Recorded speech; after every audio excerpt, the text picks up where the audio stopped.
Morning, all of you. Today we read chapter 12 of your book, India After Independence. And in online study, it is chapter 10. So don't confuse, it is chapter 12 of your book. कि भारत जो है वो स्वतंत्रता के बाद उसमें क्या हुआ, इस चैप्टर के अंदर हम इसको पढ़ेंगे. A new and divided nation, एक नया राष्ट्र और विभाजित राष्ट्र, उसके बारे में हम पढ़ेंगे. When India become independent in August 1947, it faced a series of very great challenges. As a result of partition, 8 million refugees had come into the country from what was now Pakistan. अब जब 1947 में हमारा भारत स्वतंत्र हुआ तो उसमें बहुत से परिवर्तन आए, बहुत से चेंजेस आए, बदलाव आए. As a result of partition, मतलब विभाजन के कारण, 8 million refugees had come into the country. जो 8 मिलियन रिफ्यूजी थे, रिफ्यूजी मतलब जो होता है भारत में जो पड़ोसी देशों से आने वाले लोग, तो वो रिफ्यूजीज जो कि 8 मिलियन थे वो भारत में आ गए थे. व्हाट वाज नाउ पाकिस्तान, अब पाकिस्तान क्या था. These people had to be found homes and jobs. Then there was the problem of the princely state, almost 500 of them, each ruled by the Maharajas or Nawab, each of whom had to be persuaded to join the new nation. अब अभी जो नया भारत आया था, एक नया nation आया था, उसके अंदर अलग अलग छोटे छोटे राज्य थे, उसमें महाराजा थे और उन्होंने मतलब अपनी स्वतंत्र सत्ता स्थापित कर रही थी. और फिर जो पड़ोसी देश हैं उसके भी कई लोग आ गए थे. तो बहुत ही प्रॉब्लम हो गई थी जॉब की, घरों की, उनको कैसे प्रोवाइड किया जाए, वो कैसे रहें. पहले से ही हमारे इंडियंस बहुत ज़्यादा थे और लोग भी आ गए थे. The problems of the refugees end of the princely state had to be addressed immediately.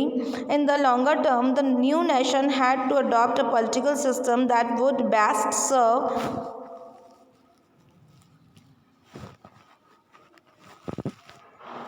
the hopes and expectation of its population. तो ये जो नया राष्ट्र था उसमें कुछ ऐसी राजनीतिक नीति अपनाना था जिससे कि जो इंडियन लोग हैं वो और जो बाहर से जो रिफ्यूजीज आए हैं वो, उनको जो बेसिक नीड्स है वो उनकी कंप्लीट हो जाए, उनको जॉब्स भी मिल जाए उनको, और उनके हाउस वगैरह भी मिल जाए, और इतनी ज़्यादा जो पॉपुलेशन है उनकी सभी आवश्यकताओं को संतुष्ट कर दिया जाए. India's population in 1947 was large, almost 45 millions. It was also divided. There was division between high caste and low caste, between the majority Hindu community and Indians who practiced other faiths. The citizens of the West and the spoke many different languages, wore many different kind of dresses and different kind of food, and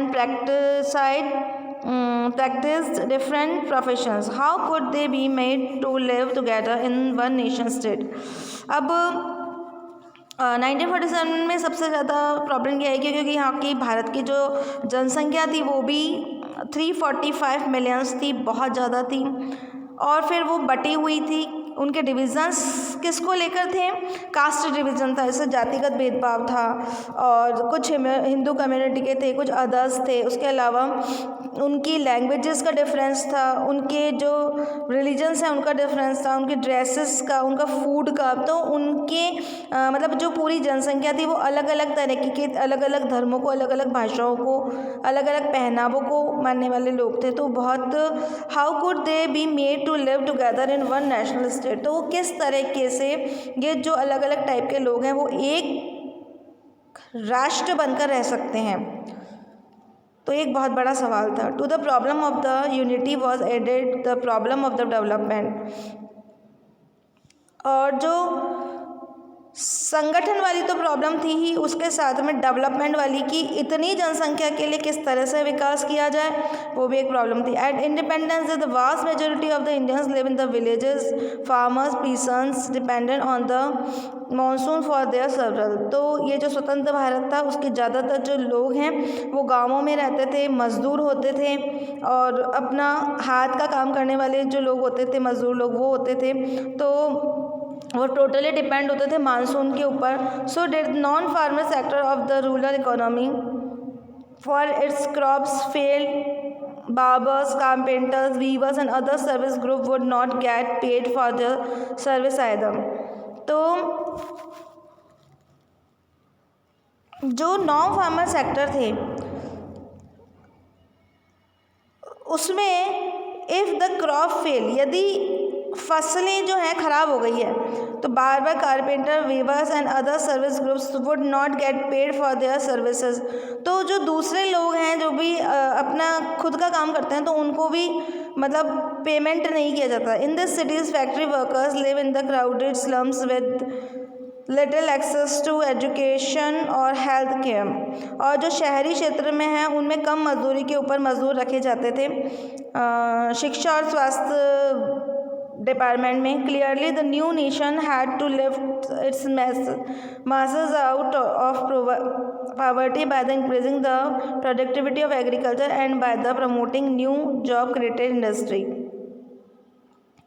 तो जो new nation बन रहा था, नया जो हमारा राष्ट्र बन रहा था, उसका जो मेन लक्ष्य ये था कि गरीबी की रेखा से लोगों को ऊपर उठाना, कृषि के क्षेत्र में उत्पादन को बढ़ाना और नई से नई जॉब को क्रिएट करना था और उद्योगों को बढ़ाना था. Unity and the development had to go to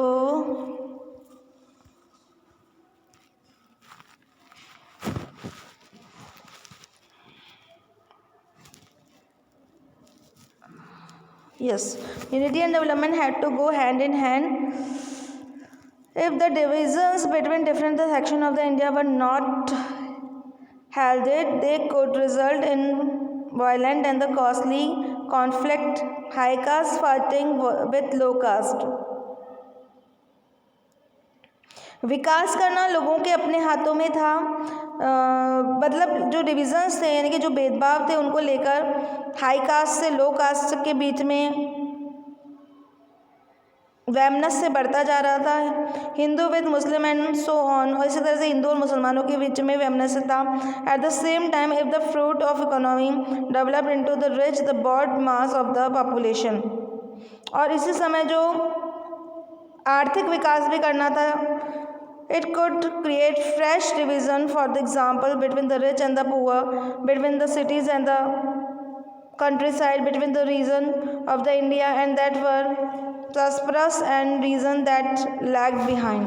तो सभी चीज़ों को लेकर अमीरी गरीबी के भेदभाव को मतलब दूर करना था. सभी जो शहरी क्षेत्र है उनका विकास करना था. सभी धर्मों को समान रूप से अधिकार दिलाना था. तो बहुत सारे ऐसे पॉइंट थे जिनके ऊपर ध्यान देना था और इंडिया का विकास करना था. अ कॉन्स्टिट्यूशन इज़ रिटन, संविधान जो कि लिखा गया. अब उससे संविधान कैसे बना, कैसे लिखा गया, उसके बारे में हम पिछली कक्षाओं में भी हमने पढ़ा है 6-7 में. इसी टॉपिक को अब ये कि जब नया राष्ट्र बना तो फिर उसको चलाने के लिए कुछ कानून और नियम भी बनेंगे. तो उसके लिए संविधान की आवश्यकता है. वो किसने, कैसे और क्यों बनाया. Between December 1946 and November 1949 some 300 Indians had a series of the meeting on the country political future.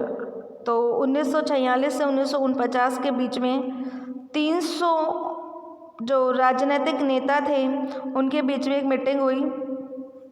The meeting of this constituent assembly was held in New Delhi. संविधान सभा इसे कहते हैं, जो कि न्यू दिल्ली में लगाई गई. But the participant came from all over the India. और इसमें जो भी संविधान सभा में भाग लेने वाले थे वो पूरे भारत से आए. And from different political parties, अलग अलग राजनीतिक दलों के इसमें लोगों ने पार्टिसिपेट किया इस संविधान सभा में. This discussion resulted in the forming of the India constitution which came into effect on 26 जनवरी 1950. तो ये जो मीटिंग हुई और इसमें जो निर्णय लिया गया उसका निर्णय एक सहमति पर संविधान पे आगे रुका, जो कि 26 जनवरी 1950 को संविधान लागू हुआ. On feature of the constitution was it's adoption of universal adult franchises. All Indians above the age of the 21 would be allowed to vote in state and national elections. These was revolutionary step, for never before had Indians been allowed to choose their own leaders in other countries such as the United Kingdom and the United state. तो जो ये नया राष्ट्र बना उसके अंदर लोगों को अधिकार दिया गया चुनाव में भाग लेने का और अपने जन प्रतिनिधित्व को खुद ढूंढने का, और ऐसा आज से पहले कभी भी यूनाइटेड स्टेट या यूनाइटेड किंगडम में नहीं हुआ था। यानी कि यहाँ बात चल रही थी एक डेमोक्रेटिक गवर्नमेंट बनाने की, जो कि आज से पहले किसी भी देश में लागू नहीं हुई थी। This right had been generated in states. First, only men of property had a vote. Then men who were educated were also added on. Working class men got the vote only after the long struggle. मतलब पहले जो भी voting होती थी, किसी भी चीज़ के लिए सहमति होती थी, उसमें जो केवल शिक्षित लोग थे उन्हें और जो संपन्न लोग थे उन्हें ही भाग लेने का अधिकार था। Finally, after a bitter struggle of their own, American and British women were generated the vote. On the other hand, soon after independence, India chose to grant his right to all its citizens regardless of gender, class और education. बाद में British सरकार में जो वहाँ की औरतें थी उन्होंने भी आवाज़ उठाई और उन्हें भी फिर रिप्रेजेंटेटिव बनाया गया और उन्हें भी मतलब राजनीति में भाग लेने का अधिकार दिया गया। और जब इंडिया जब एक राष्ट्र बना तो फिर उसमें तो ये बात आई ही कि यहाँ पर लिंग के आधार पर या किसी भी आधार पर कोई भेदभाव ना होगा और चुनाव में सभी को समान रूप से भाग लेने का पूरा अधिकार होगा। तो उसमें जो औरतें हैं उनको और जो नीची जाति के लोग हैं उनको भी फिर शामिल किया गया और इसमें ये जो भेदभाव थे शिक्षित अशिक्षित का वो सब समाप्त कर दिया गया। अब एक जो नागरिक है उसको वोट देने का पूरा अधिकार प्राप्त था बिना किसी भेदभाव के। A second feature of the constitution was that is guaranteed equality before the law to all citizens, regardless of their caste or religion affiliation. There were some Indians who wished that the political system of the new nation be based on Hindu ideas and that India itself be run as Hindu state. They pointed to the example of Pakistan, a country created speciality to protect and further the interests of the particular region community, the Muslims. However, the India Prime Minister Jawaharlal Nehru was the opinion that the India could not and must not become the Hindu Pakistan. तो अब जो दूसरी बात थी जिस पे संविधान में ध्यान दिया जा रहा था कि सभी लोगों को समान रूप से नागरिकता का अधिकार प्राप्त हो, इसमें धर्म के आधार पर जाति के आधार पर कोई भेदभाव ना हो। लेकिन इस समय कुछ लोग इस बात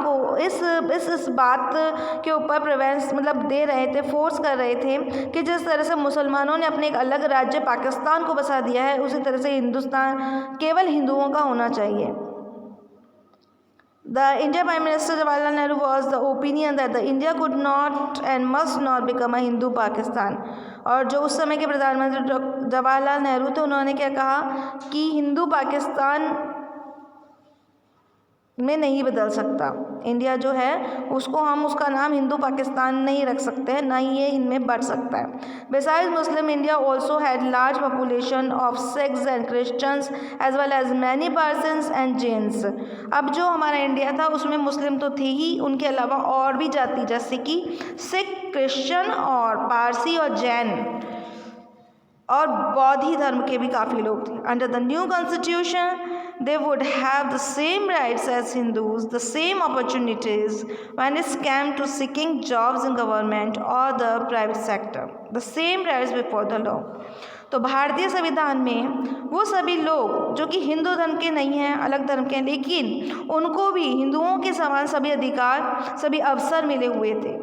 जॉब में समान रूप से उन्हें अवसर था। इस तरह से प्राइवेट सेक्टर, गवर्नमेंट सेक्टर सभी में उनको अवसर मिले हुए थे। सभी में सभी को सेम राइट्स दिए गए थे भारतीय संविधान में। The third feature of the Constitution was that it offers special privileges for the poorest and the most disadvantaged Indians.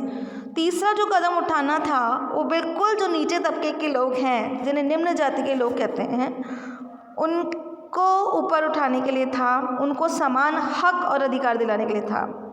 The practice of the untouchability, described as a slur and a blot on the fair name of India,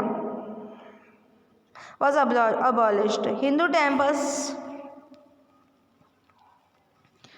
previously open to only the higher caste were soon open to all, including the former untouchables. After a long debate, the Constituent Assembly also recommended that the certain percentage of the seats in legislature as well as jobs in the government be reserved for the member of the lowest caste. It had been argued by some that untouchable, or as they were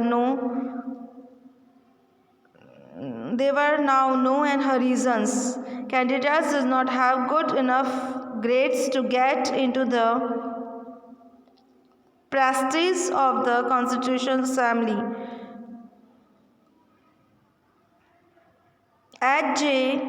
Khandelkar argued it was the upper caste who were responsible for the Harijans being unfit today.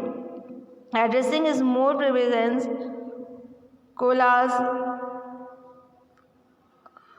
Khandelkar said, "We were surprised for thousands of years. You encouraged as in your service to serve your own ends and suppressed us to such as extent that neither our mind nor our bodies and nor even our hearts work, nor are we able to march forward." मतलब ये जो है इसमें बात की गई है निम्न जाति वर्ग के लोगों की, जिसे अछूत माना जाता था, इन्हें मंदिरों में भी जाने का अधिकार नहीं था, तो इनको भी समान रूप से अधिकार दिलाना राजनीति में, चुनावों में, संविधान में इसको रखा गया था। और इसके बारे में एच के खंडेलकर जो थे उन्होंने भी असेंबली में कुछ कहा था, जो उसके बारे में लिखा हुआ है। Along with the former untouchables, the Adivasi and the ST/SC were also generated reservation in seats and job. तो जैसे कि जो अनटचेबल्स को तो सीट्स मिली गई थी, आरक्षण मिली गया था, उसके अलावा जो ST/SC जो लोग हैं उनको भी, उनके लिए भी सीट रिजर्व रखी गई, जॉब रिजर्व रखा गया, उन्हें भी आरक्षण मिल गया। Like the schedule caste, this Indians too had been deprived and discriminated against the tribals and so. तो इस तरीके से ये जो पूरे पैराग्राफ में यही है कि सभी को, चाहे वो अछूत जाति है, चाहे वो निम्न जाति है या असहाय जाति है, उन सभी को अपने अलग से चुनाव में, राजनीतिक दलों में अलग अलग सीटें मिल गई थी, नौकरियों में समान अधिकार मिल गया था, आरक्षण मिल गया था संविधान के इस स्टेप में। अब इसको नेक्स्ट जो टॉपिक है तो उसको अब हम नेक्स्ट वीडियो में पढ़ेंगे। Thank you so much.